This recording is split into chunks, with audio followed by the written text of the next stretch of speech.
في حديث عقبة بن عامر رضي الله عنه قال: يا رسول الله، ما النجاة؟ يعني ما هي الطريقة التي يسلم بها الإنسان؟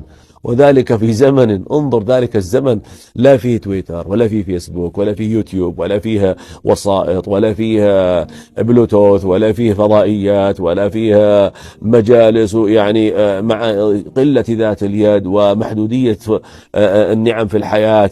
ومع ذلك يقول عقبة بن عامر: ما النجاة يا رسول الله؟ قال: أمسك عليك لسانك وليسعك بيتك وابكي على خطيئتك. أخرجه الترمذي. أمسك عليك لسانك.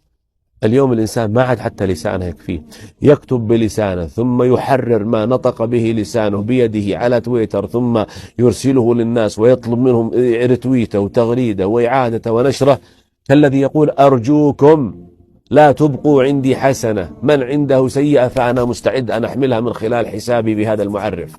ما الذي أصاب الناس ليتسلطوا على أنفسهم وعلى حسناتهم؟